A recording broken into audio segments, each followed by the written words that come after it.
Hello, everybody. I am Amanda Gerut, and it is my pleasure to welcome you all to the GEMS virtual book chat.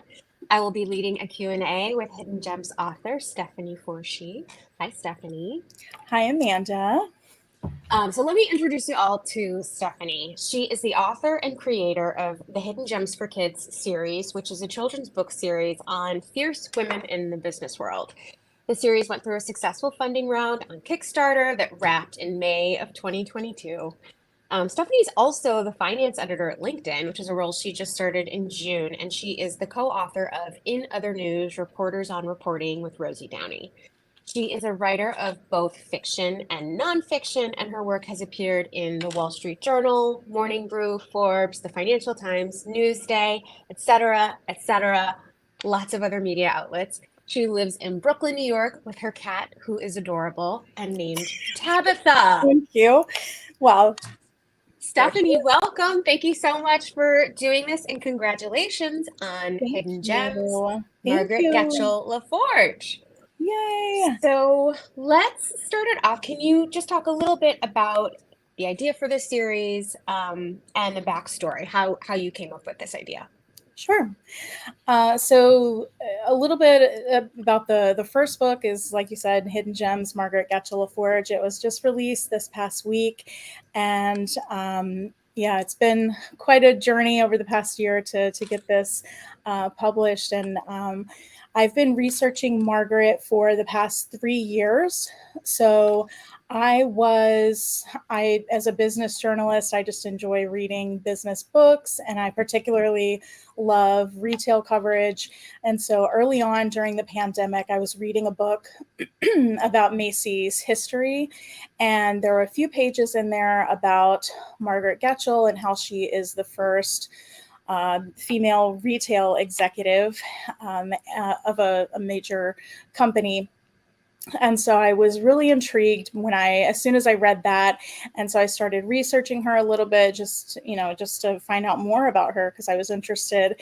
And as soon as I started Googling, if you will, I quickly learned that there was not a lot of information out there about her. And so there were a few reference articles, encyclopedia.com and those types of things. And then really a handful, I mean, I could count on one hand how many articles that have been in the press about her. And so I was really surprised by that, and that just kind of got me interested in learning more and about her and why she was, there wasn't more out there about her. And so I decided that I wanted to be the person to do that. At first I wasn't sure exactly what to do with the information. It was just kind of my own research for fun, if you will. And so like I said, there wasn't a ton about her, but there was some information. I quickly I came across information. There are diaries and letters of both hers and of her husband's that were online, published by her great great granddaughter. And so I got in touch with her a few years ago, and she has been so great. Her and her brother, that's Heather, and then her brother Randy, have been so amazing, and have been able to answer a lot of questions, and we've been able to kind of be on this journey together, if you will, to find out as much about Margaret as I could. And so at first, because there was so little information out there about her, I was interested in writing a novel, which is very new to me because I'm an avid reader, but have never written fiction before. But I thought it was just such a good subject. I wanted more people to know about her. And also, I just felt like there are a lot of holes, if you will, because there's just not a ton, even in the diaries that are available. So I just thought that she was a remarkable person. And as I've been writing the novel for the past couple of years, but last year I decided, as I was talking and having conversations with people, I really just, people were interested in hearing about her. And so I thought that this would make kind of the the perfect subject for kids. And that's so it all started with Margaret. She's the first one to uh, to come up in my research. Well, congratulations. I mean, what a find. I mean, truly, she's like truly a hidden gem to be able to find her story and dig up all of those details. Um, I think it would be great. I think it would be great for everybody. And I'm curious as a fan of the book to hear it from your voice. So, would you mind reading us a little bit from the book? Sure. I do have a I do have the book right here. And by the way, we will get to this a little bit more, but some people have started to receive their copies. And if you haven't received them already, those will be on their way soon. So I'm excited that I actually finally got a copy this past week. So I'm going to read a little excerpt. And this is when Margaret is already at Macy's and is kind of is settling in, and she was hired there. Just a little bit more backstory. No, set us up. So Margaret she was originally from Nantucket, and then at 19 years old, she was looking at a career change, which is surprising for a 19-year-old, but she had already been a teacher for a few years. She graduated high school at 16 years old. And back then, women were just starting to go to college. Margaret actually was not among that group, but she became a school teacher right away. And because of an eye injury, her doctor had recommended that she do something a little less taxing on her eye, because she had been in a childhood accident that left her partially blind. And so she went to Macy's when she was 19 years old, and she met her distant cousin. She had never met him before, but she had heard that Roland Hussey Macy had opened a dry goods store on West 14th Street. And so she went and she asked him for a job. She said that she had no retail or sales experience, but she was, gifted with numbers. And so he was impressed by her, and he hired her as a cash clerk. And, within a few short years, she was promoted to head bookkeeper. And then, so that's kind of where we're at right here. So I will read from Hidden Gems, Margaret Getchell LaForge. Awesome. Margaret's mind became like a dream factory for new ideas. Her motto was, be everywhere, do everything, and never fail to astonish the customer. And astonishing the customer is what Margaret did best. Once, in an attempt to increase sales in the toy department, she trained 2 cats to wear baby doll gowns and sit inside a pram or baby carriage in the store window. The display windows were like advertisements to the people walking by the store. Customers were amazed to see such an unusual stunt. Training cats to do anything is hard. They have minds of their own. Amazingly, they napped in the carriage as customers watched on.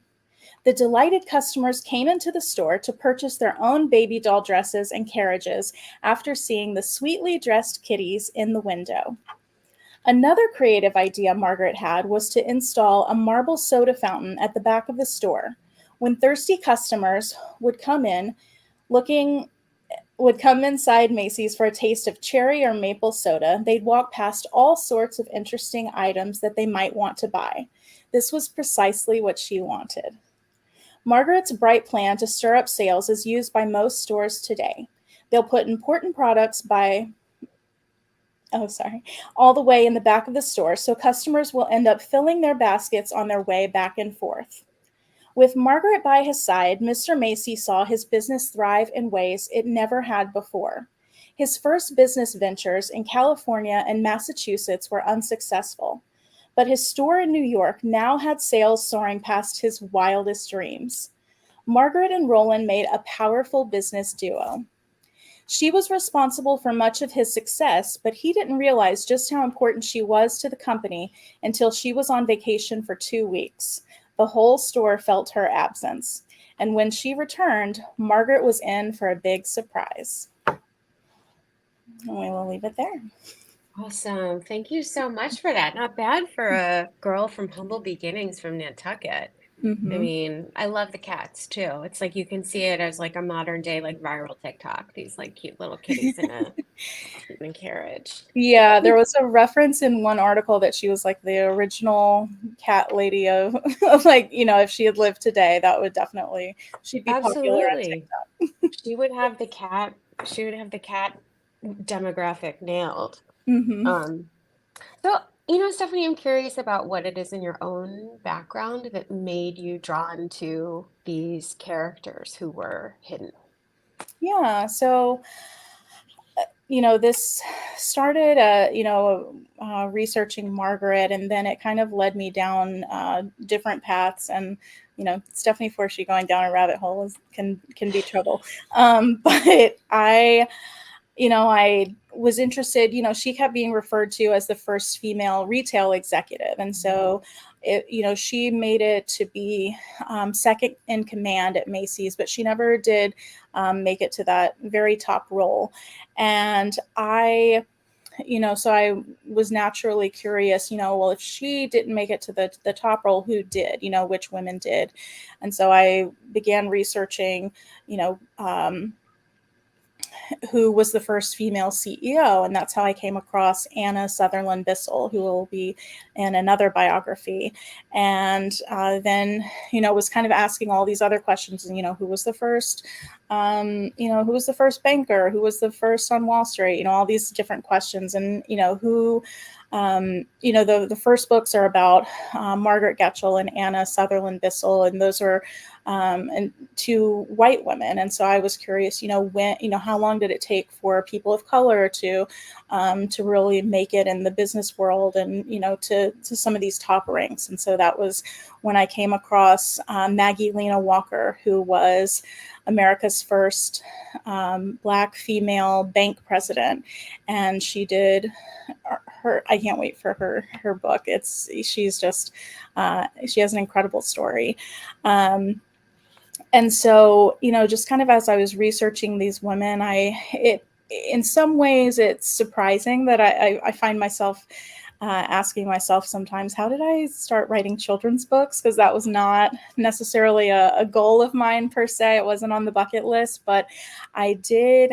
I have always gravitated towards stories that are a little bit off the beaten path. I've never been a breaking news reporter, has never been my top. It's not something that comes naturally to me. I have always gravitated towards these stories that are, features or even investigative pieces, and, kind of like digging up things that are unknown to people. So in some ways, it actually makes a lot of sense that I have come to create this series. Do you have hidden gems in your own personal life that, sort of remind you of any of the characters that you'll be writing about? I do, and I think that it's more in the novel that I'm writing. I've been able to take pieces of some of my friends and people that I know to create characters around them. There are, Margaret Getchell. This is not someone that I know, but there are well, yeah, I won't name names all, but there's, a CEO who's just a masterful marketing person. And she reminds me a lot of her. Um, um, there are these women, kind of looking at them and researching them, history. One of the reasons that I like it, and learning about business history, the more I read about some of these companies, it's so funny to see that some of the things that they were struggling with back then are things that are happening now, of course.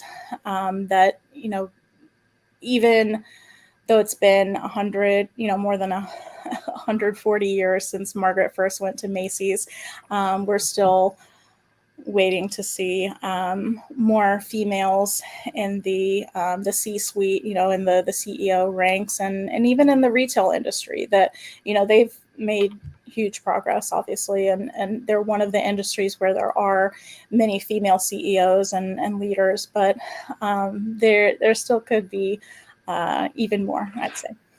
Oh, absolutely. I mean, absolutely. I mean, I think, and sharing these stories. especially to, you know, an audience of children, making it part of the conversation early on, I think is Hmm. so important. Yeah. Um, so I wanted to also ask about your sources. I mean, you talked about Hmm. Margaret Getchell LaForge's family being involved. You talked about diaries. I mean, where else Hmm. did you go for your research? Yeah, so I've been fortunate that, I have made a trip to all of the three first biographies. I've made trips to their subjects' hometowns. So for Margaret, I started at the New York Historical Society because there's information. Macy's was, of course, based here. So there's information about Macy's early days here. But then I went on a family trip to Boston and Nantucket. My mom and sister and brother, it was kind of a magical trip, and to kind of learn about Margaret. So I went to Harvard's research library in Cambridge. They had some information about Macy's. And then on Nantucket, even though Margaret isn't very well known to tons of people, on Nantucket, she is, they know who she is and they recognize her. Um, uh, it's, I read about it before going there, but it's hard to even describe just how, it was really powerful being there and hearing the women talk about, their ancestors and just the people who lived on Nantucket. They're very proud of their heritage there, and the strong women that came before them. So that was, really important for me actually to go there to really understand, how meaningful it is, to be that she was from Nantucket. And that was, one reason why Roland Hussey Macy, even though he did not, even though they didn't know each other, they had an age gap of about 20 years as well. So he was out kind of in the world as she was even, just a schoolgirl, if you will. And it speaks to Roland's personality as well and his upbringing, that he lived on Nantucket and grew up there and saw that that women could be leaders. And so that's why I think that he gave Margaret the opportunities that he did, that she well earned, by the way. But she it, in order to get promotions and things like this, you also have to be working for people who are open to that. And he was, because he had seen so many strong and ambitious women on Nantucket who were leaders of shops and the post office and all these things. So I Nantucket is one place that I went. I also went to Grand Rapids, Michigan, to research Anna Sutherland Bissell, and was able to actually go to the Bissell headquarters. So we know them today for their vacuum cleaners, but way back in the day, Anna Bissell and her husband, they created the first carpet sweeper, because before that it was quite a chore to clean carpets and rugs. And it was actually Anna's idea, and then her husband um, to come up with a device that would help her. They had a china and crockery shop, but she she was the one to clean, for the most part. And she thought that there had to be a better way. And so with her husband, he sort of was the mechanical brained one. And so he came up with, the contraption to actually, that was a carpet sweeper, and they patented that in 1876. And Anna was, just hugely helpful in terms of growing the business. She was an excellent salesperson, and she knew what the customer wanted. And so they grew their business in Grand Rapids, Michigan. So I went there with my dad last summer to research, and I joked that he was my research assistant. I mean, he went to the he went into Grand Rapids Public Museum into their research library. He went with me. He was there making copies for me, and going through all these archives with me. So that was fun. And then lastly, I also went to Richmond, Virginia to research Maggie and the National Park Service. They actually do. It's her home is a historic landmark, and so there are park rangers there who can answer your questions about Maggie. And so in that area, she's very well known and remembered. And I am glad to see she's been there have been there's been more written about her probably than these other two women, but still not enough as far as I'm concerned. And so I wanted to make something that was, um, about someone who obviously is a hidden gem. And then also, I mean, it's worth noting that a lot of this research, even still, there's more being found out about all of these women. And so the book, even though there are other books about Maggie Walker, mine will be more current. There hasn't been one written about just her in a number of years. And so there are things that have been, there's new information about her. Just even confirming her birth year is something, that took years for them to kind of figure out, because she was born in 1864. Her mother was a slave, and she was most Black Americans at that time, they were, they either didn't have birth certificates or they were lost somewhere along the way. And so, the National Park Service there has been able to actually, kind of really drill down. They've put a lot of time into figuring out exactly when she was born. Things like that take a lot of resources to confirm. So there's still things like that are being learned about these women. So that was really fun to piece together some of these things myself too. That's fantastic. I mean, just making it part of the record is so Yeah, special and so important. And I love that, just like the collaboration between Roland and Margaret, you and your dad, you and your mom and your sister and your brother. I mean, you can see a lot of the same themes, I feel like, that are so important. Anna Sutherland Bissell knowing the customer and what the hmm, customer wants and yeah, collaborating with her husband, ingenuity, invention, innovation, and you see all of that sort of playing out in these themes. So it's a really awesome history for kids, and it's something I feel like that's very rich that you've tapped into. So I love it. So tell me how everybody can support these books, this book and then the other gems.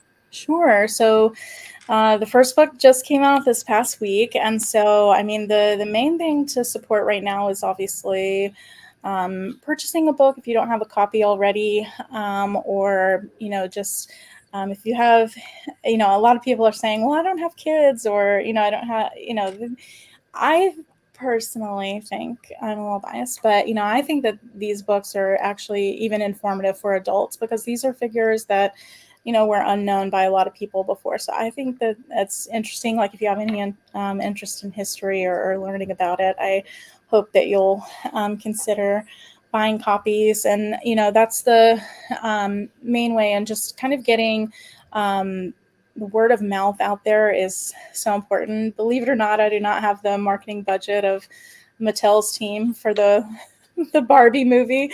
I wish I did. I could really get the word out there. But just any love on social media is really appreciated. Just liking and commenting on things, it goes a lot. It goes a long way, and it means a lot to me. So I hope that, when, for those of you who have ordered books, I hope that, when you get them, you'll take pictures and things like that. And, leaving reviews on Amazon and Barnes and Noble, Goodreads. That's so helpful.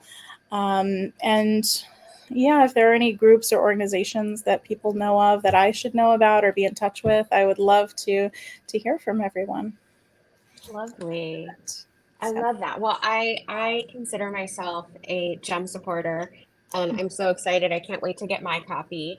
Yeah. of Margaret Getchell LaForge, and I can't wait for the other characters. I mean, I'm so excited. You're documenting history and doing it in such a beautiful, respectful way. And these are definitely books that can be fun for adults, fun for kids, and fun to read together. As a mom of two boys, I definitely think these are books that are going to be on my bookshelf. So, Oh, okay.